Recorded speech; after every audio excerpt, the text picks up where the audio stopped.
32-year-old Austin Green Urich is behind bars for fatally beating his mother. At 7:26 p.m. on Thursday the 22nd of June, authorities responded to the Hacienda apartment complex in the 1300 block of Northeast 68th Avenue in Portland, Oregon, on a report of an assault. When officers arrived at the scene, they entered the apartment and located 64-year-old Kathy Green with serious life-threatening injuries, and she was transported to a local hospital for treatment.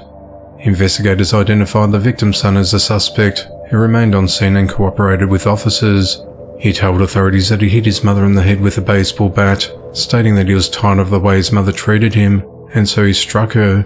He was booked into the Multnomah County Detention Center on charges of attempted murder, domestic violence and unlawful use of a weapon. Kathy died from her injuries 2 days later in hospital. Following her death, Austin's attempted murder charge was upgraded to murder. The investigation into the matter continues. 35-year-old Jessica Deidre Edward Ricks is accused of attempting to drown a 2-year-old daughter in a bathtub. The mother of 4 is also accused of stabbing the toddler as well as a 4-year-old son and forcing them to ingest toxic cleaning liquid. At around 10:30 p.m. on Saturday the 24th of June, authorities responded to a 911 call at her home along Blue Stem Court in Albion, Michigan, after Jessica's 15-year-old daughter could be heard screaming for help. When officers arrived, they entered the home and heard a commotion coming from behind a locked door to the bathroom. An officer kicked the door open and found Jessica hunched over a bathtub, holding her 2-year-old daughter who had a stab wound to her chest and throat underwater. The officer quickly grabbed the girl from the woman and took her into the living room and began CPR.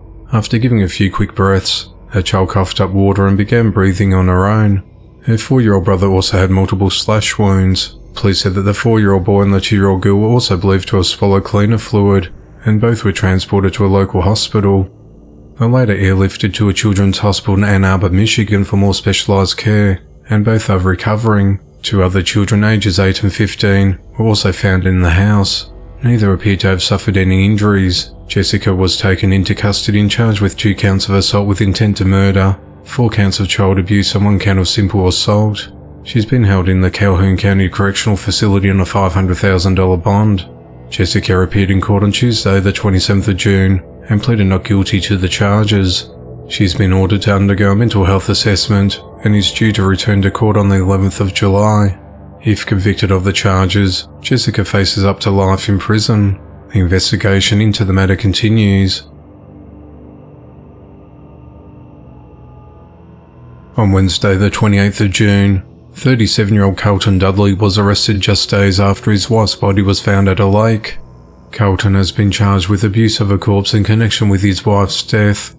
32-year-old Sarah Dudley was reported missing on Saturday the 24th of June, but her body was found 2 days later along the shore of Lake Louisville, near a camping area by visitors to Hidden Cove Park in Frisco, Texas.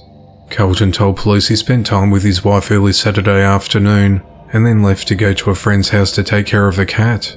When he returned at around 4 p.m, he said his wife was gone and assumed that she had gone to work in Plano, Texas, roughly 15 miles away from Hidden Cove Park.